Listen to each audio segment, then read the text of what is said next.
अस्सलाम वालेकुम। बल्दियाती इंतखाबात का पहला मरहला पंजाब और सिंध में पोलिंग होगी हफ्ते वाले रोज़, और इस वक्त मुकाबला बड़ा तगड़ा होगा। पाकिस्तान मुस्लिम लीग नवाज़ बज़ाहिर लीडिंग पोजीशन में होगी इन तमाम हलकों में, जहां पर जिन डिस्ट्रिक्ट्स को चुना गया है 12 डिस्ट्रिक्ट्स हैं, 2 करोड़ से ज़ायद वोटर्स हैं। लगता यही है कि इस पर नून लीग तगड़ी है। 122 में भी यही इंप्रेशन था, लेकिन पोलिंग डे के ऊपर मुकाबला इतना टफ था कि लगता था आखिर में कि कोई पता नहीं लीड कौन लेगा। लेकिन ये 12 डिस्ट्रिक्ट जो हैं, जिसमें लाहौर, फैसलाबाद, गुजरात, कसूर, उकाड़ा, बिहाड़ी, बहावल नगर, चकवाल, पाकपतन, लोधरा, भक्कर और ननकाना साहब हैं, इसमें मेजॉरिटी ऐसे डिस्ट्रिक्ट्स की है और ऐसे हलकों की है जहां पर कौमी और सूबाई में नून लीग के उम्मीदवार जीते हुए हैं। तो मुकाबला उनको अच्छा देना चाहिए, लेकिन मैच पता चलेगा हफ्ते वाले रोज़ के कैसा होता है। पीपल्स पार्टी बाज़ जगहों पे किसी ज़माने में बड़ी मजबूत हुआ करती थी, लेकिन वो माजी की बातें हैं, अब वो मैदान में नहीं है। देखना ये पड़ेगा कि पीटीआई वाले कितना बड़ा चैलेंज देते हैं, और देते भी हैं या नहीं देते। सिंध में 8 डिस्ट्रिक्ट में कुछ 40 लाख से ज़ायद वोटर जो है हक़ रायदही इस्तेमाल करेंगे। खैरपुर, लाड़काना, घोटकी, सखर, कंबर, शहदादकोट, इसके अलावा शिकारपुर, जैकबाबाद और कुशमोर, इसमें भी पीपल्स पार्टी के मेजॉरिटी डिस्ट्रिक्ट्स हैं जिसमें पीपल्स पार्टी जीती है। पीपल्स पार्टी की स्ट्रेंथ है, स्वाय एक आध जगह पे जहां पर एमक्यूएम जो है वो तगड़ी पोजीशन पे खड़ी होगी, बाकी जगहों पे बाकी डिस्ट्रिक्ट्स में पीपल्स पार्टी मजबूत पोजीशन में होगी।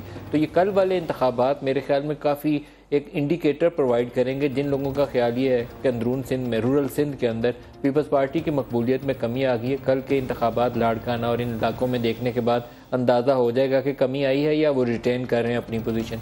इसी तरीके से पंजाब के इन 12 डिस्ट्रिक्ट्स में अगर पाकिस्तान मुस्लिम लीग नवाज़ जो है वो अपनी वो थम्पिंग मेजॉरिटी जो है उसको बरकरार रखती है, तो फिर वो तासुर ज़ायल हो जाएगा।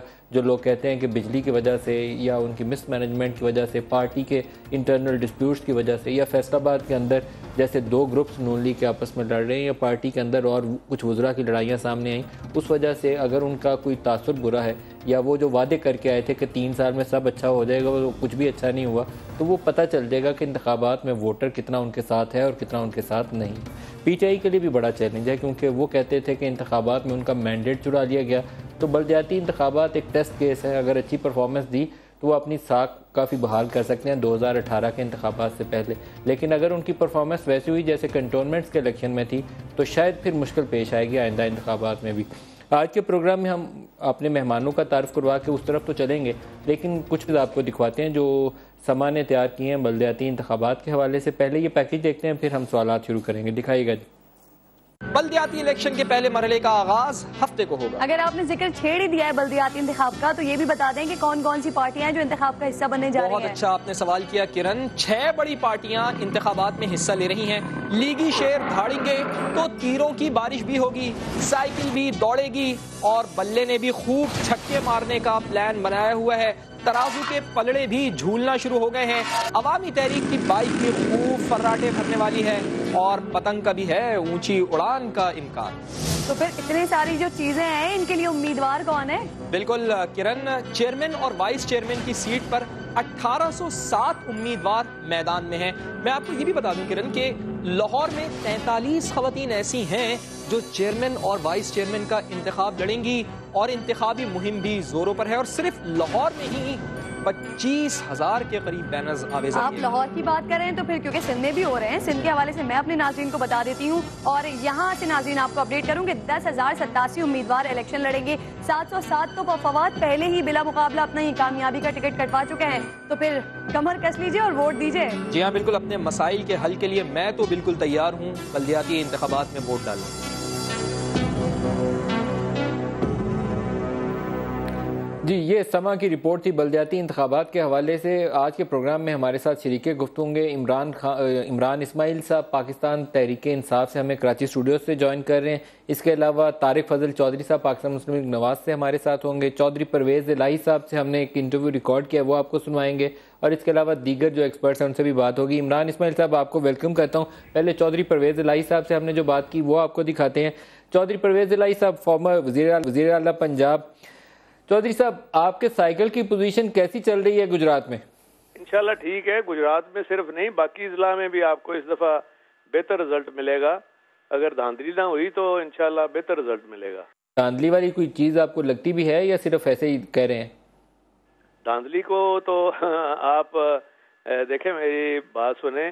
जो ग्राउंड में सिचुएशन है, इसमें रिटर्निंग ऑफिसर कौन है? वो डीसीओ है, और डीसीओ पंजाब हुकूमत का मुलाजम है। और डीपीओ जो है, डीपीओ डीसीओ तो वो सिर्फ वोट नहीं मांग रहे, बल्कि लोगों को बिठा रहे हैं, लोगों को खड़ा कर रहे हैं, और उनके ज़िम्मे लगा है कि आपकी प्रमोशन पोस्टिंग इस पे डिपेंड करती है हर ज़िले का क्या रिजल्ट होगा।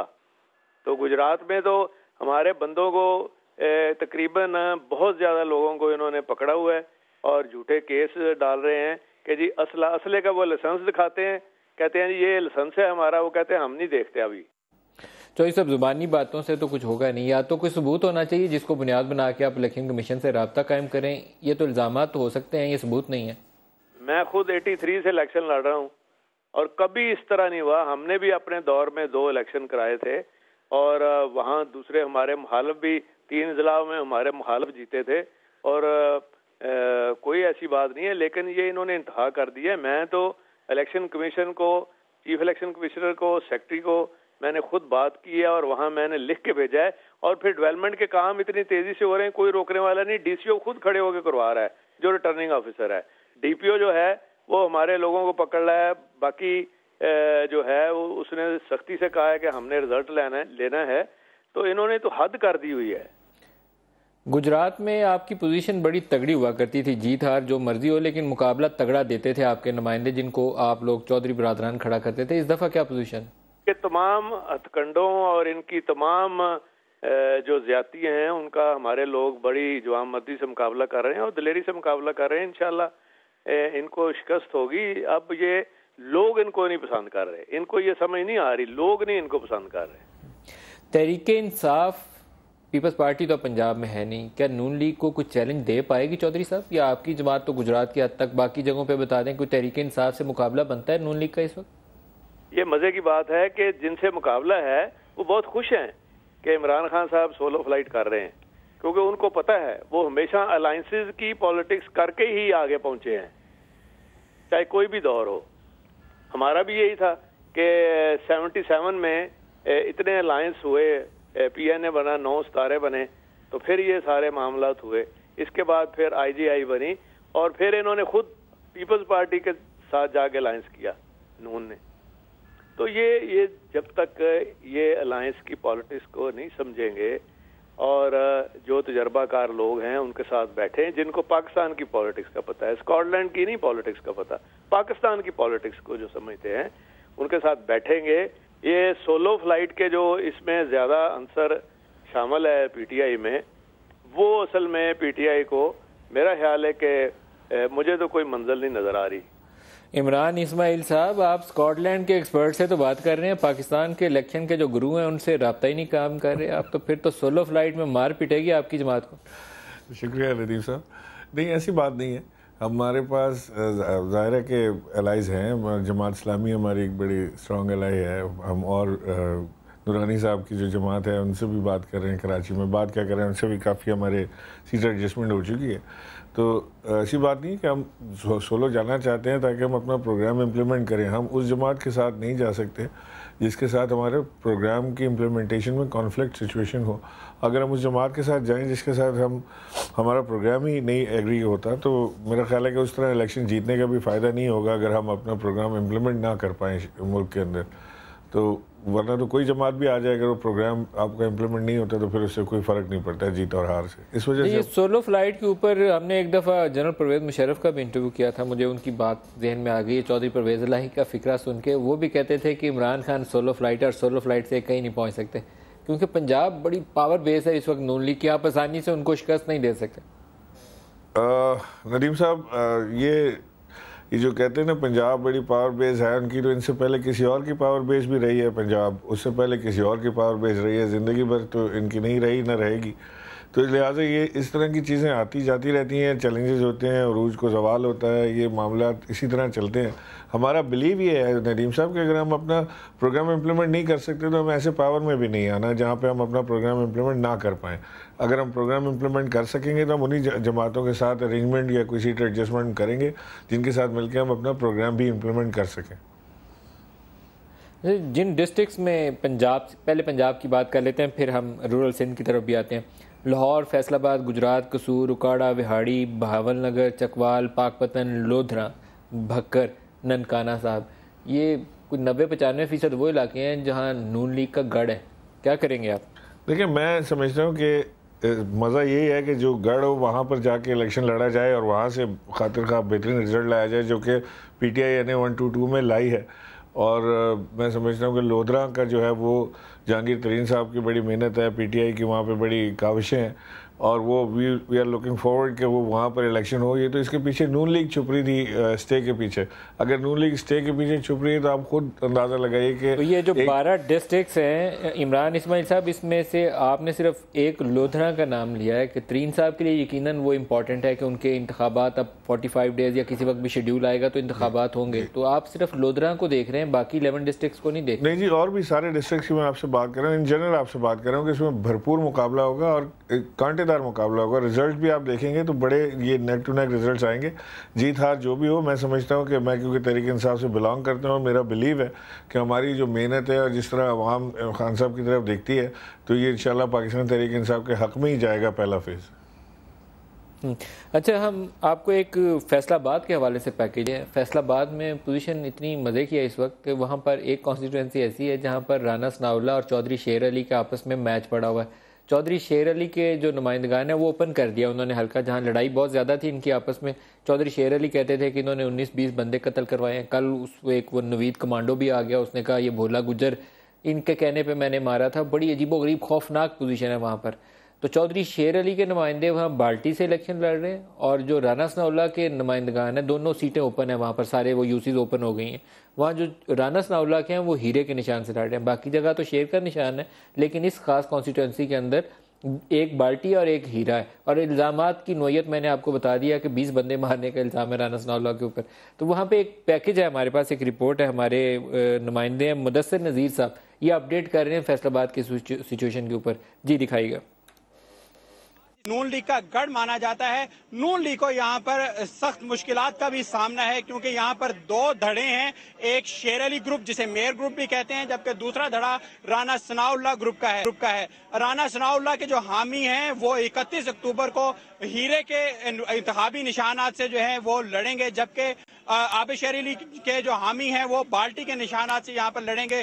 दोनों ग्रुपों में जो है काफी ज्यादा कन्फ्लिक्ट पाया जाता है। दोनों ग्रुपों जो है एक दूसरे पर इल्जामात की बौछार कर रहे हैं, जिससे दोनों पार्टियों की जो कारकर्दगी है उसे जो है ग्रहण लग चुका है। और PTI जो है यहाँ पर वो इन दोनों के तसादम में जो है कन्फ्लिक्ट की सूरत हाल को काफी इंजॉय कर रही है। PTI की अगर बात की जाए, PTI को पैट की भी जो है हमायत हासिल है, जबकि जमात इस्लामी की भी हासिल है और सुन्नी तहरीक की भी यहाँ पर उन्हें हमायत हासिल है।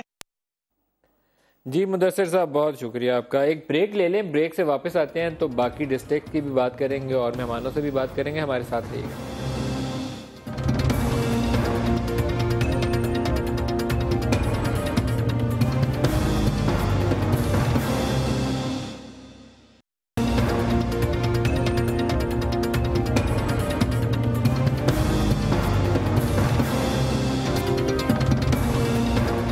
प्रोग्राम में दोबारा खुशामदीद कहते हैं। उस्मान भट्टी हमारे नुमाइंदे लाहौर से अपडेट करेंगे हमें बल्दियाती इंतखाबात के हवाले से। उस्मान, क्या पोजीशन है लाहौर में इंतखाबात की? जी, इस वक्त मैं मियां मोहम्मद नवाज शरीफ का जो हल्का है जहां से वो इलेक्ट हुए हैं एज एन MNA और वो वजीर आजम है, मैं उस हल्के में खड़ा हूं और ये UC 61 है। यहाँ पर आप देख सकते हैं कि यहाँ पर लोगों की काफ़ी गहमा गहमी है, लोगों को काफ़ी खब्बे खिलाए जा रहे हैं, तोज़े की जा रही है क्योंकि आज इलेक्शन कैंपेन का आखिरी दिन है, कल इलेक्शन कैंपेन नहीं होगी। इसलिए लोगों की हर जो एक हॉल बना है, हर कैंडिडेट ने एक जो अपना मेन मरकजी ऑफिस बनाया है, वहाँ पर लोगों की गहमा गहमी है। इस वक्त मैं आपके लोगों से बात कर रहा हूँ। जी, आप क्या कहेंगे, आज कितनी खुशी है और कैंपेन का भी आखिरी दिन है? जी, शेर है। हम 31 अक्टूबर को बल्ले को मुंह तोड़ जवाब देंगे, शेर पर मोड़ लगाएंगे, पाकिस्तान की तकदीर बनाएंगे। जी, आपने देखा लोगों के जज्बात हैं। इसी तरह जो दूसरी पार्टीज के मरकजी दफा पर लोग अपने कैंडिडेट्स के हक में नारे लगा रहे हैं। यहाँ पर लोगों ने डेस्क के इंतजाम किए हैं, लोग भंगड़े डालते हैं, डोल की थाप पर रक्स करते हैं और अपने कैंडिडेट्स का जो है वो एक जोशो बलबला बढ़ाते हैं। उस्मान, आपने लाहौर की जो मुख्तलिफ यूसीज विजिट की होंगी, आपकी अपनी असेसमेंट क्या है? मुकाबला कोई है नून लीग और PTI का, कोई आपस में अच्छा मुकाबला है या वन साइडेड मैच नजर आता है? जी, जो लाहौर की 274 यूसीज हैं और इनमें काफ़ी कांटेदार मुकाबला है और जो पीटीआई के कैंडिडेट हैं और जो मुस्लिम लीग नून के कैंडिडेट हैं, इन्हीं में दो कैंडिडेट्स के ज़्यादा मुकाबला है। बाकी पॉलिटिकल पार्टीज का उस तरह जोशो जज्बा नज़र नहीं आ रहा। और ये आपको बताऊं कि आज से जो 2-3 दिन पहले एक पीटीआई के कारकुन को दो कारकुनों को कत्ल कर दिया गया। आज इमरान खान भी वहाँ पर गए और काफ़ी उन्होंने जो कारकुन थे उनसे मिले और उनका जोश बलबड़ा बढ़ाया कि आप घबराएं नहीं। और पुलिस पर भी उन्होंने काफ़ी तनकीद की कि पुलिस जो है वो उन गुंडों को जिन लोगों ने कत्ल किया है उनको नहीं पकड़ रही। मगर जो यहाँ पर हालात नजर आ रहे हैं, काफी कांटेदार मुकाबला है। अभी कुछ भी कहना कबल वक्त होगा कि किस पार्टी के कैंडिडेट ज्यादा जो है वो जीतेंगे। मगर पीटीआई भी काफी एक बड़ी जमात बनकर सामने आई है। उस्मान, एक और भी बताइए, 122 में अभी बड़ा तगड़ा मैच हुआ था। 122 में अलीम खान और स्पीकर का मुकाबला भी पहले लगता यह था कि नून लीग जो है वन साइडेड मैच है, नून लीग जीत जाएगी, लेकिन आखिर में जाके 2400 वोट वो बड़ी मुश्किल से जीते। तो 122 में क्या लगता है, बलदियाती में क्या अब नीचे सूबाई की दोनों सीटें वहां जो है वो पीटीआई के पास हैं, क्या लगता है वहां पे आपको? जी, जो NA 122 है वहां पर जो है काफी ज्यादा होमवर्क पीटीआई ने किया। इससे पहले उनका इलेक्शन में इतना होमवर्क नहीं था। यहाँ पर जो कारकुन थे, काफी ज्यादा जो कैंडिडेट से मुस्लिम लीग नून के जो धड़े थे वो पीटीआई में आके शामिल हुए, जिसकी वजह से अलीम खान जो है वो कम जो वोटों से वो हारे। इसलिए वहां पर काफी जो लोग हैं वो पीटीआई के हक में हैं। और इसके अलावा मैं आपको ये भी बताऊं कि जो दूसरे हलके हैं, जिन लोगों ने नून लीग की टिकट के लिए अप्लाई किया और उनको टिकट नहीं मिला चेयरमैनशिप की या वाइस चेयरमैनशिप के लिए, तो वो लोग नाराज होकर पीटीआई में शामिल हो गए हैं। इसलिए नून लीग जो है वो काफी इस मुकाबले को सख्त करार दे रही है। और जो इंटेलिजेंस रिपोर्ट है उसके मुताबिक ये है कि जो लोग नाराज होकर नून लीग से जिनको टिकट नहीं मिला और पीटीआई में शामिल हुए हैं, वो जो है नून लीग के लिए काफी सेटबैक होगा। इसलिए नून लीग जो है वो कारकुनों को मनाने की कोशिश भी की। आज भी एक अहम इजलास हुआ और जिसकी उन्होंने क़यादत को मनाने की कोशिश की जिन लोगों को टिकट नहीं मिला, मगर वो लोग नाकाम रहे। नून लीग जो है वो अपनी उन कारकुनों को मनाने में, इसलिए पीटीआई का जो वोट बैंक है वो काफी बढ़ गया है। बहुत शुक्रिया आपका इमरान इस्माइल साहब की तरफ। इमरान इस्माइल साहब, आप फरमाइए, लाहौर का मार्का बड़ा मानी खेज होगा। अगर लाहौर में आपने मीनिंगफुल वहाँ से नंबर ऑफ जो यूसीज हैं वो विन कर ली, तो मेरे ख्याल में आपके लिए काफ़ी अच्छी ग्राउंड बन जाएगी पहुँच जमाने के लिए आइंदा इंतखाबात से पहले। क्या नज़र आता है लाहौर में क्या होगा? नदीम साहब, लाहौर में मैं समझता हूँ कि पूरे पंजाब में वैसे तो मैं समझता हूँ पीटीआई और नून लीग के दरमियान मार्का होगा ज़्यादातर, और जमातें भी हिस्सा ले रही हैं, लेकिन नून लीग और पीटीआई का ज़्यादा मुकाबला होगा। और लाहौर में आई थिंक पीटीआई का पल्ला भारी है। लाहौर इंशाल्लाह पीटीआई विन करेगी और अच्छे नंबर्स के साथ विन करेगी, क्योंकि यहाँ पर काफ़ी मेहनत पीटीआई ने की है इस शहर के अंदर, जिसको इन्होंने अपना फोर्ट बनाया हुआ है, किला मानते हैं इसको PMLN वाले। तो यहाँ इस किले में डेंट डालने के लिए हमने बड़ी मेहनत की है और इंशाल्लाह मेरा ख्याल है कि अब वो वक्त आ गया है कि PTI will reap what they have sown for so many years. और कोशिशें जो हमारी जारी थी, वो अब वक्त आ गया कि हम इसको यहाँ पे उस फसल को काटें और लोगों को ट्रूली हम दिखाएं कि जब एक लोकल गवर्नमेंट आती है तो उसके क्या फ़वाइद होते हैं, कैसे आवाम को उससे फ़ायदा पहुँचता है, बजाय इसके कि वो चीफ मिनिस्टर साहब अपनी जवाबदीदी इख्तियार इस्तेमाल करके। आपको ये नहीं लगता कि आपकी जमात जो है वो 4 नशिस्तें जिनका इमरान मुतालबा करते थे, उससे आगे आपकी सियासत बड़ी नहीं? मैं आपको मिसाल दूंगा, कराची के इंतखाबात के बाद NA 246 जहाँ आप खुद उम्मीदवार थे, आपके लिए बड़ी गुंजाइश थी। आपको 2013 में काफ़ी लोगों ने कराची से वोट डाला था। आप होमवर्क करते, उनके जो मसाइल हैं, लोकल पीने का पानी है या टूटी सड़कें हैं, जॉब्स हैं, वहाँ आपके लिए काम करने का मौका था, लेकिन वो काम आपने किया नहीं, आप भूल गए। उसके बाद नदीम साहब, सिर्फ आपने फोकस रखा, टारगेट रखा नून लीग को, कि नून लीग के ऊपर वो इंतखाबी धांधली के इल्ज़ाम लगाते रहे, उससे आगे नहीं आप चले। नहीं, ऐसी बात नहीं है। हमारे जो वहाँ से MPs इलेक्ट हुए, ख़ासतौर से खुर्रम शेख ज़मान बहुत मेहनत करता है, समर अली खान बड़े हर वक्त अपने इलाकों में नज़र आते हैं, डॉक्टर सीमा अपने एरियाज़ के अंदर हर जगह नज़र आती हैं भाग दौड़ करती हुई। अच्छा, मैं इमरान इस्माइल साहब आपकी तरफ दोबारा आता हूँ। हमारे पास वज़ीर कानून पंजाब राना सनाउल्लाह साहब हमें ज्वाइन कर रहे हैं। राना साहब, बहुत शुक्रिया, आप हमारे साथ शामिल हो। इस वक्त चौधरी शेर अली का जलसा फैसलाबाद में जारी है, आप भी जलसे करके आए हैं, क्या होगा फैसलाबाद के ऊपर बताइए, बड़ा इंटरेस्टिंग मैच है इस वक्त वहाँ पे। जी, फैसलाबाद में नदीम मलिक साहब 4 कौमी और 8 सूबाई हलके हैं और इनमें से 3.5 हलकों में, यानी 7 सूबाई और 3.5 कौमी हलकों में तमाम रिस्पेक्टिव MNA MPs ने कंसेंसस के साथ जो है वो शेर का निशान अलाट किया है तंजीम के साथ मिलके। और मैं आपको बिल्कुल अल्लाह से डर के ये कहता हूँ कि शेर का निशान जो है ये इंशाल्लाह ताला मेजॉरिटी नहीं 2/3 मेजॉरिटी से जो है वो जीतेगा, और शेर की दुम काटने वाले जो है ना वो दुम दबा के इंशाल्लाह 31 की शाम को भाग जाएंगे। और ये हीरा जो कीड़ा बन चुका है, जो आठवां हल्का है जो मेरा हल्का है PP 70, उसकी नदीम मलिक साहब 19 यूनियन काउंसिल हैं। उन 19 यूनियन काउंसिल को पार्टी ने ओपन कर दिया क्योंकि मेरा और चौधरी शेर अली साहब का इत्तेफाक नहीं हुआ। उन 19 यूनियन काउंसिल में चौधरी शेर अली साहब बाल्टी के निशान के उम्मीदवारों को सपोर्ट कर रहे हैं और मैं डायमंड के निशान के। तो बाल्टी जीतेगी या हीरा जीतेगा? इन 19 में से 12-13 यूनियन काउंसिल में जो है वो डायमंड का निशान जीतेगा और 5 से 7 यूनियन काउंसिल में बाल्टी का निशान जो है वो जीतेगा। और इन 19 यूनियन काउंसिलों में एक हलके में भी PTI का उम्मीदवार ना पहले नंबर पे ना दूसरे नंबर पे। ये भी बात नोट कर लें। और ये सूरत है फैसलाबाद की बल्दियाती इलेक्शन के हवाले से। बाकी रिजल्ट जो है वो इंशाल्लाह 31 की शाम को आ जाएगा। और लाहौर में क्या तवक्को है आपकी?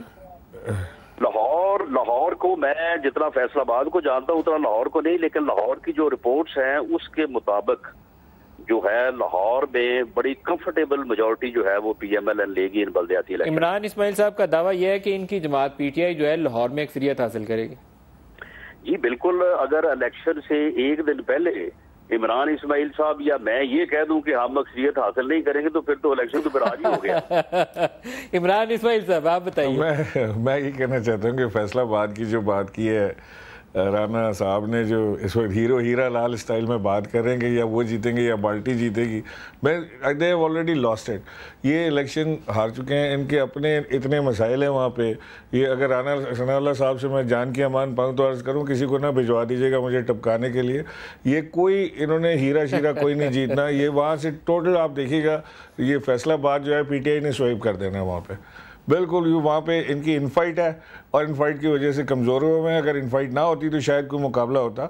अभी कोई मुकाबला नहीं है इनके साथ। राना सनाउल्लाह साहब आपके साथ एक इमेज प्रॉब्लम जो है ना वो मेरे ख्याल में मॉडल टाउन के वाक़े के बाद से जुड़ी हुई है। उसके बाद इन्होंने जब फैसलाबाद में PTI वाले आए थे तो उसका भी इल्ज़ाम इन्होंने आपके ऊपर लगवा दिया था, वो हक नवाज का। और अभी ताज़ा तरीन चौधरी शेर अली साहब ने इल्ज़ाम लगाया और फिर उस नवीद कमांडो की स्टेटमेंट आ गई। तो मेरे ख्याल में आपको काफ़ी ज़्यादा इस वक्त मुश्किल पेश आएगी। नहीं, इसमें नदीम मलिक साहब जो फैसलाबाद के लोग हैं वो तो इस हकीकत को जो है वो बहुत अच्छी तरह से जानते हैं। बल्कि कल मेरे हलके में 2 बड़े जलसे थे जिसमें हजारों की तादाद में लोग थे और वहाँ पे भोला गुजर की पूरी फैमिली वहाँ पे मौजूद थी, उसके सारे रिश्तेदार वहाँ पे मौजूद थे और वहाँ पे भोला गुजर शहीद के और मेरे जितने नारे लगे हैं। तो भोला गुजर जो है वो मेरा भाई था और मैंने जब उसके केस की पैरवी की और मुल्ज़िमों को किसी भी मरहले पे माफ़ी ना दी ना मैंने देनी है, तो ये हमारा पंजाब का कल्चर है कि जब एक आदमी आपके खिलाफ डटा हो तो फिर अगली FIR में आप उसका नाम दे देते हैं। तो ये उन्होंने एक यदि जो है वो एक समझ ले के अपने तौर पे उन्होंने अपने केस को ख़राब करने के लिए चाल चली है। लेकिन हमारे पास काफ़ी शाफी सबूत मौजूद हैं इस बात को कनेक्ट करने के लिए और अदालत में हमने साबित किया है, तभी इन 4 मुल्ज़िमों को 2 को सजाए मौत और 2 को उम्र कैद हुई है। राना साहब लेकिन उसमें मैं नवीद कमांडो के बयान को मैं उतना वजन नहीं देता उसको, क्योंकि वो एक कन्विक्टेड मर्डर है इस वक्त। लेकिन बहरहाल उसने इस वक्त सिटिंग लॉ मिनिस्टर के ऊपर ये इल्ज़ाम अदालत के अंदर लगाया है, ये पुलिस की इन्वेस्टिगेशन में नहीं लगाया। नहीं, पुलिस की इन्वेस्टिगेशन में जो है ये अदालत के अंदर लगाया, पूरे सबूत मौजूद हैं और इन्होंने भी इस बात को बाकायदा स्टेटमेंट दी कि इन्होंने ये जो है वो फरक वही जो SHO था उसके कहने पे इन्होंने ये उसके प्राइवेट गनमैन थे। इस बात का इतना बड़ा सबूत मौजूद है। ये नवीद कमांडो जो था राना साहब ये किसी जमाने में आपका गार्ड भी रहा है, आपके साथ भी रहा है ये? नहीं, ये तो MKM वाली बात है, इनका कोई मानना ही नहीं है। मैं कभी मिला ही नहीं हूँ। आप इमरान साहब कुछ कह रहे हैं? इमरान इस्माइल साहब कुछ कह रहे हैं आप? सर मैं कह रहा हूँ कि वो जो बंदा था वो हमारी कस्टडी में तो नहीं था ना, पुलिस हमारे ताबे है, पुलिस भी आपके ताबे है, FIA के भी आपके कंट्रोल में है। वहाँ से वो बंदा आके बयान देता है जिसके पास हमारी एक्सेस भी नहीं है। तो वो तो आप बताएं राना साहब, जरा सुन लें, जरा सा सुन लें।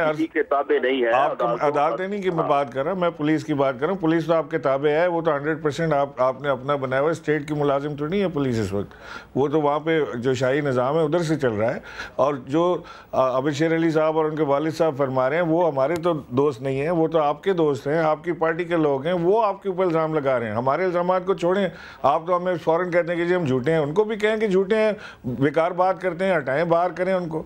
वो उनको क्यों चांस दे रहे हैं आप? अगर वो झूठे हैं तो, या अगर आप झूठे हैं तो आपको क्यों चांस दिया जा रहा है? राना साहब, अगर आपकी इजाज़त हो तो मैं अभी थोड़ी देर में मैं मुश्ताक सुखेरा साहब जो आपके आईजी हैं, मैं उनसे भी चाहूँगा इस केस के ऊपर बात करें, क्योंकि अदालत ने पुलिस को हुक्म दिया है कि इसके ऊपर एक एसपी लेवल का अफसर लगाया जाए जो तहकीकात करे। इमरान इस्माइल साहब की बात का अगर जवाब, हाँ जरूर जवाब दीजिए। जी देखिए, इमरान इस्माइल साहब ने जो बात किया ये ठीक है, इनका ये सियासी मौक़िफ़ है कि ये पुलिस स्टेट बनी हुई है, ये बना हुआ है, वो बना हुआ है। देखिए बात ये है कि जिस केस के हम मुद्दई हैं और जिसमें हमारा भाई जो है वो कत्ल हुआ है, अगर उसके मुलज़िम जो है वो केस को ख़राब करने के लिए कोई मौक़िफ़ इख्तियार करें और हमारे सियासी मुखालफ का जमात के अंदर या बाहर उससे फ़ायदा उठाने की कोशिश करें, तो सब्सटेंशियल एविडेंस के बगैर तो कोई चीज़ अदालत में साबित नहीं होनी। आप अगर पार्टी की बात करते हैं तो इनकी जमात के सदर ने, जावेद हाशमी साहब ने जो इल्ज़ामात लगाए थे तो उनकी तो नोयत ही कुछ और थी, वो तो आर्टिकल 6 तक जो है वो तो पार्टी से बरतरफ हो गए ना। आप आबिद शेर अली के वालिद को पार्टी से बरतरफ कर दें। अंदर भी होते हैं।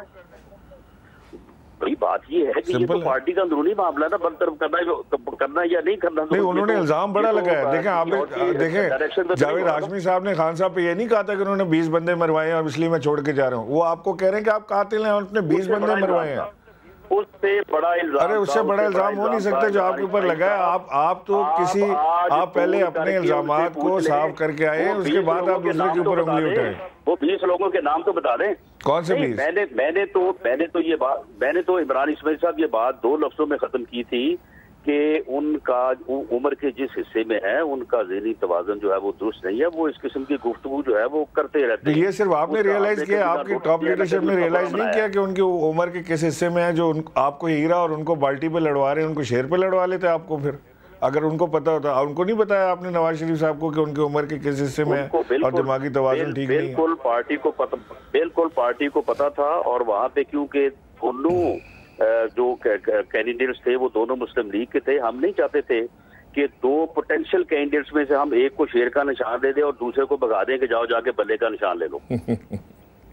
कमाल है। बल्ले की तरफ जाने से रोक लिया राना साहब ने। राना सारों को बाल्टी और शेर पे लड़ा। शेर अली और आबिद शेर अली और ये जो सारी फैमिली है, इनके आपके ऊपर शकूक काफ़ी ज़्यादा है। वहाँ कोई सुहेल ताजिक कोई सीपीओ था, मैं उसकी रिपोर्ट्स भी वो काफ़ी ज़्यादा कोई कंपाइल हुई सर्कुलेट कर रही हैं, वो कहते हैं उसमें भी राना साहब के ऊपर इल्ज़ाम है। ये सारी कहानियां हैं नदीम मलिक साहब। ये मिसल अगर आप कहेंगे तो उस मिसल को, इस फैसले को, गवाहों के बयानात को, अगर हर चीज को कहेंगे तो आपको मैं भिजवा दूंगा, आप उसकी स्टडी कर लें। ये केस इतना ट्रांसपेरेंट है। यही लोग कातिल हैं जिनको अदालत ने सजा दी है और जिनके खिलाफ हमने जो है ये केस दर्ज करवाया है, यही कातिल है। अच्छा राना साहब, मैं आपसे दोबारा अपडेट लूंगा इलेक्शन वाले दिन भी। आपको बेस्ट ऑफ लक अपनी इलेक्शन कैंपेन में, और वो बाल्टी और हीरे के मुकाबले में भी आपके लिए नेक तमन्नाएं। मैं आपका शुक्रिया अदा करूंगा। मैं फैसलाबाद आपके हल्के में जा रहा हूं अपने नुमाइंदे के पास, वहां से अपडेट लेने। बहुत शुक्रिया राना साहब। शहनाज है हमारी नुमाइंदा इस वक्त उस जलसे में जहां पर चौधरी शेर अली के लोग जो हैं इस वक्त नारे मार रहे हैं। शहनाज बताइएगा क्या अपडेट्स हैं?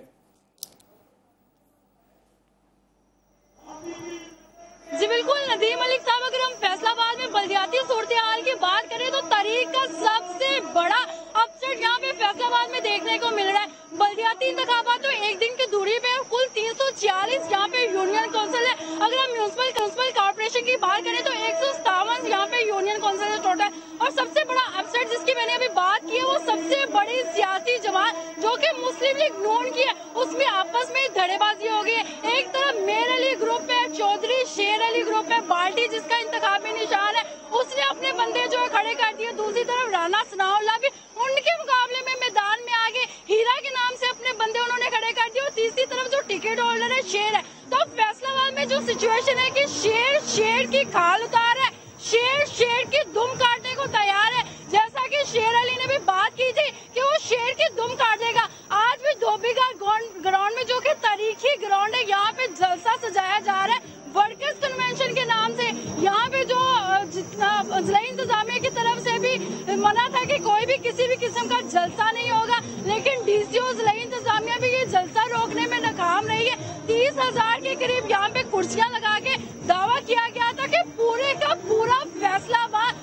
गार्ड ग्राउंड में आएगा, बच्चे आएंगे, खवातीन आएंगे, बूढ़े आएंगे। 9 बजे का टाइम है, अभी तक हमें तो कोई एक रो भी फिल होती नजर नहीं आ रही। दूसरी तरफ अगर हम लीगी कारकुनान की बात करें, एक तो मेयर ग्रुप जो है राना सनाउल्लाह के खिलाफ, चूंकि अपना उनका बेटा जो है अहमद शेर अली उसको दोबारा से मेयर बनाना चाह रहा है, जबकि दूसरी तरफ रियाज मलिक है, एमपीए का भाई है, जिसकी सपोर्ट राना सनाउल्लाह कर रहे हैं, वो भी मेयरशिप के लिए पूरी भागदौड़ कर रहे हैं। तो एरी चेटी का जोर लगाया जा रहा था कि आप ये शेर अली जो है इस जलसे को ना बहुत शुक्रिया शहनाज आपका। आज धोबी घाट धोबी पटका किसको पड़ता है ये हम आपको बताएंगे सैटरडे को वोट पड़ने के बाद, लेकिन मुकाबला वहां जैसे शहनाज ने बताया कैफियत वैसी है। दोनों फ्री कैन एक दूसरे को उठा के नीचे पटकना चाहते हैं और दोनों नून लीगी हैं।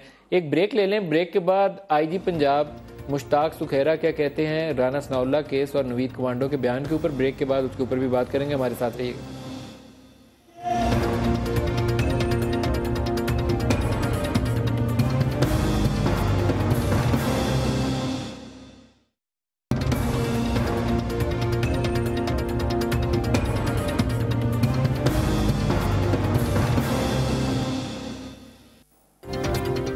Welcome back. इंतखाबी अपडेट ही लेते हैं। नईम अशरफ भट्ट हमारे लाहौर के रिपोर्टर हैं, उनसे पूछते हैं कि क्या सूरत हाल है। दिखाइएगा जी नईम अशरफ भट्ट साहब क्या बता रहे हैं। जी लाहौर में इलेक्शन की गहमा गहमी, जो बल्दियाती इलेक्शन 31 अक्टूबर को होने जा रहे हैं उसकी गहमा गहमी अरूज पर है और आज आखिरी रोज़ है इंतखाबी मुहिम का। आज रात 12 बजे इंतखाबी मुहिम ख़त्म हो जाएगी और इस वक्त आखिरी कोशिशें उम्मीदवार जो हैं लोकल गवर्नमेंट के उनकी तरफ से भरपूर की जा रही हैं वोटर्स को कन्विंस करने की कि वोट उन्हीं को दिया जाए। इस वक्त मैं वज़ीर आज़म नवाज शरीफ के जो हलका है NA 120 वहाँ पर मौजूद हूँ। UC 68 है ये और यहाँ पर भी मुस्लिम लीग नून और तहरीक इंसाफ के दरमियान बज़ाहिर मुकाबला लग रहा है, लेकिन जो तारीख है इस हलके की, इसका मजंग है ये इलाका और इसके साथ अनारकली, यहाँ पर हमेशा से नवाज शरीफ या मुस्लिम लीग नून जीतती आ रही है,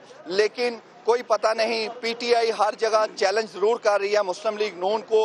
अगरचे जो लोकल गवर्नमेंट इलेक्शन है इसकी हकीकतें जो हैं वो जो बड़े इलेक्शन हैं पार्लियामेंट के, NA के या PP के, उससे थोड़ी मुख्तलिफ है। लोकल गवर्नमेंट में PTI को शायद इतनी ज़्यादा उस तरह सपोर्ट नहीं जो हमने NA 122 के ज़िमनी इलेक्शन में देखी या जो जनरल इलेक्शन से उसमें। बल्दियाती इंतखाबात में मुस्लिम लीग नून को अगर कोई थोड़ा सा मुकाबला या एक मुश्किल फेस करने में आएगी या आ रही है वो है इनके अपने ही कैंडिडेट जो नाराज़ होकर मुस्लिम लीग नून के टिकट होल्डर्स के खिलाफ खड़े हो गए हैं। किसी का निशान बाल्टी है और कोई डोल लेकर और कोई रीच लेकर इनके मुकाबले में शेर के मुकाबले में। नईम साहब बहुत शुक्रिया आपका। मैं इस पे इमरान साहब आपसे जवाब लूंगा। मजंग और नारकली, पता नहीं आपने कभी लाहौर शहर के अंदर वो पेड़ों वाली लस्सी बिकती है पुरानी नारकली के अंदर, इस वक्त इंतखाबी मुहिम में अगर आप भी जाएं तो आपको उसका मज़ा ज़रूर लेना चाहिए। वहाँ पर लाहौरियों का ये खास स्टाइल है, एक उन्होंने निहारी ज़रूर खानी होती है रेडी से और एक वो पेड़ों वाली लस्सी ज़रूर पीनी होती है। नदीम साहब निहारी पे तो मैं वैसे ही बदनाम हुआ हूँ, 246 में निहारी खा ली थी मैं इसलिए मैंने निहारी से तो दूर ही हूँ थोड़ा।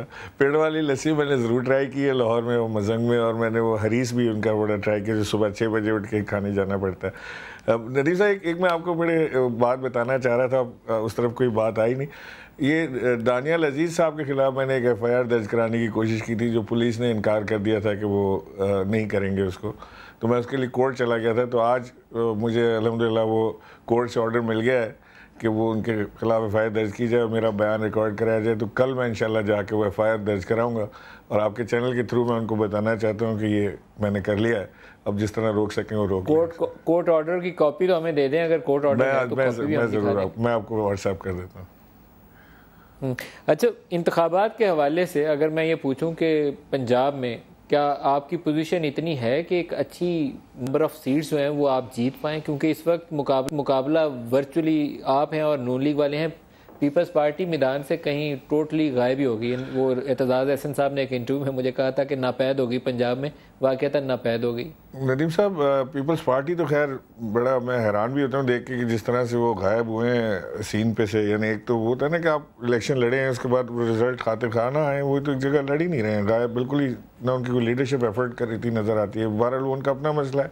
लेकिन आपने नजीर साहब ये नोट किया होगा कि जब भी बलदियाती इंतखाबात होते हैं उसमें आज़ाद उम्मीदवार बहुत ज़्यादा जीतते हैं, क्योंकि ये छोटा इलेक्शन होता है गली मोहल्ले का।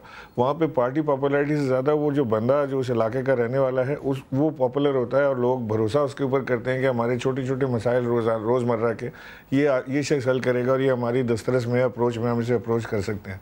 तहरीक इंसाफ ने कोशिश की है कि हर इलाके मोहल्ले से वहीं का रेजिडेंट, वो मकामी रेजिडेंट और वो रेजिडेंट जो पॉपुलर भी हो उसे खड़ा किया जाए, और वहाँ से कोशिश की जाए कि पीछे तहरीक इंसाफ की जो पार्टी का वज़न है वो भी उसमें डाला जाए और फिर इलेक्शन जीते जाए। और उम्मीद है स्ट्रेटजी ये स्ट्रेटजी कामयाब होगी और तहरीक इंसाफ ज़्यादा से ज़्यादा वोट और ज़्यादा से ज़्यादा सीटें वहाँ से पुल कर पाएगी। बड़ा टफ कंपटीशन होगा, ये टूथ एंड नेल जाएगा, और इसके बाद फिर जो ये निज़ामत का फैसला होना है उसमें देखते हैं कि किस तरह से होता है।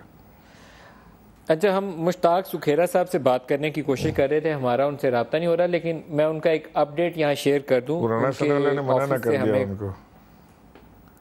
मेरे ख्याल में राना सनाउल्लाह साहब को शायद मना करने की ज़रूरत नहीं है, क्योंकि वो जो पोजीशन ले रहे हैं उसमें राना साहब अभी डैमेज नहीं होते। क्योंकि मेरा ख्याल यह है कि इस इलेक्शन को गुजरने देगी पंजाब पुलिस, उससे पहले राना साहब से तफ्तीश नहीं करेगी। मेरा अपना तासुर है कि इन 2 दिनों में अगर राना साहब को पुलिस में बिठा के उनसे बयान रिकॉर्ड करवाया गया तो उनको हल्के में काफ़ी बुरी पिटाई हो सकती है उनकी, तो 2 दिन पुलिस उनको हाथ नहीं डालेगी। आज वो नवीद कमांडो के बयान के हवाले से मैं अपडेट कर दूं। नवीद कमांडो ने अदालत के अंदर ये कहा था कि उन्होंने जब मुश्ताक भोला को मारा तो उनको ये कहा गया राना सनाउल्लाह की जानिब से कि ये बड़े तगड़े हो गए हैं और पीटीआई में शामिल होने वाला, मुश्ताक भोला बड़ा तगड़ा हो गया, पीटीआई में शामिल होने वाला है, इसलिए इसको फारिग कर दो। तो मैंने उनके कहे के ऊपर गोली मारी, ये उसका दावा है और वो कन्विक्टेड मर्डरर है। उसकी तहकीक ही होगी तो पता चलेगा, अदरवाइज़ उसकी बयान के ऊपर उससे ज़्यादा अहमियत नहीं देनी चाहिए। लेकिन कोर्ट का ऑर्डर पुलिस को यह है कि एक SP रैंक का अफसर जो है वो लगाया जाए जो उसकी तहकीकात करे। एक खबर रिपोर्ट ये हुई थी कि IG साहब ने कहा है कि ये बेसलेस स्टेटमेंट है, जो IG साहब को यकीनन इख्तियार हासिल नहीं है कि वो जजमेंट पास करें कि बेसलेस है कि इसमें कोई जान है। तो IG साहब के ऑफिस से हमें ये बताया गया कि उन्होंने ये बेसलेस वाली चीज़ नहीं कही, बल्कि वो SP रैंक का एक अफसर जो है वो लगाएंगे और इसकी तहकीकात करवाएंगे। वो जब लगाएंगे, बयान रिकॉर्ड होगा तो यकीनन हम उनसे अपडेट भी जानना चाहेंगे और रिपोर्ट भी करना चाहेंगे। लेकिन ये मुझे लगा कि मेरी रिस्पॉन्सिबिलिटी है। उन्होंने कन्वे किया कि राना सनाउल्लाह साहब के हवाले से ये चीज़ है तो रिपोर्ट कर देनी चाहिए कि IG पंजाब मुश्ताक सुखेरा साहब कहते हैं कि SP रैंक का एक अफसर लगाया जाएगा as ordered by the court, जो तहकीकात करेगा राना सनाउल्लाह साहब से नवीद कमांडो के बयान की रोशनी में कि उसने मुश्ताक भोला को कत्ल किया राना सनाउल्लाह के ऑर्डर के ऊपर। इमरान इस्माइल साहब, प्रोग्राम के बिल्कुल एंड के ऊपर आ गया हूँ। कराची की स्ट्रेटजी, मैंने ब्रेक ले ली थी उस नुक्ते के ऊपर, कराची के ऊपर कोई स्ट्रेटजी है आपके पास?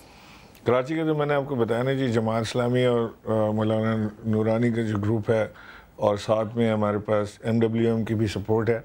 I think this is enough. हम इसमें बिल्कुल धड़ल्ले से जा रहे हैं। 93% सीटों पे हमारे नुमाइंदे खड़े हुए हैं और बड़े ज़ोरों शोर से तैयारियां जारी हैं, और यहाँ पर भी एक बड़ा सा मुकाबला आपको देखने को मिलेगा। लेकिन अनकन्वेंशनल रिजल्ट्स इंशाल्लाह कराची से आपको मिलेंगे। ऐसा नहीं होगा कि हर जगह से MKM स्वीप कर रही है, PTI यहाँ पे बड़ा हिस्सा उठाएगी, बल्कि अगर अल्लाह ने चाहा तो आने वाले वक्त में शायद मेयर भी हमारा आएगा। अच्छा, एक अपडेट आपको लोधरा से भी दें, हमारे नुमाइंदे हैं यासिर, क्या अपडेट है लोधरा का? जी, लोधरा में इस वक्त जो सियासी गहमा गहमी पूरी रुई पर है, चंद घंटे रह गए हैं जो अब कैंपेन है ख़त्म होने में। लेकिन जो हमने यहाँ पे देखा, जो सबसे बड़ा इशू ये है कि जो बल्दियाती इलेक्शन है वो निचले तबके के लिए होते हैं। यहाँ पर लोग ये कह रहे हैं कि जो ज़मींदार तबका है वो एक दफ़ा फिर बल्दियाती इलेक्शन में भी छा गया है। जो निचले तबके के लोग हैं उनको आगे आने का मौका नहीं मिला। तकरीबन 1500 से ज़ायद उम्मीदवार हैं, जिनमें से 90% ऐसे लोग हैं जो वही सियासतदान ज़मींदार तबके से ताल्लुक़ रखने वाले हैं। और लोग ये कह रहे हैं यहाँ पर कि जो निचले तबके के लोगों ने आगे आने की कोशिश की है तो उनको मुख्तलिफ हथकंडों में फंसा कर उनको आगे आने का मौका नहीं दिया गया। किसी के कागजात रद्द करवा दिए गए हैं, किसी को धमकियां देकर उनके खिलाफ जो FIR दर्ज करवाई गई हैं। इस तरह के इशू सामने आए हैं। यहाँ पर कुछ लोग भी मौजूद हैं, हम उनसे भी बात करने की कोशिश करेंगे कि क्या प्रॉब्लम है। टाइम खत्म हो गया, किसी से बात नहीं कर पाएंगे। बहुत शुक्रिया आपका इमरान, आपका भी शुक्रिया। परवेज इलाही साहब ने हमें ज्वाइन किया था, उनका भी, राना सनाउल्लाह साहब का सबका शुक्रिया। आज के लिए इतना ही। आपके लिए ये जो स्पेशल ट्रांसमिशन है बल्दियाती इंतखाबात के हवाले से, ये समा दिखाता रहेगा और तमाम डिस्ट्रिक्ट से जहाँ इंतखाबात हो रहे हैं, हमारे नुमाइंदगान भी, रिपोर्टर्स भी और एंकर पर्सन भी फील्ड पे होंगे जो आपको लम्हा बलम्हा अपडेट्स देते रहेंगे। समा के साथ रहिएगा। आज के लिए इतना ही। खुदा हाफिज़।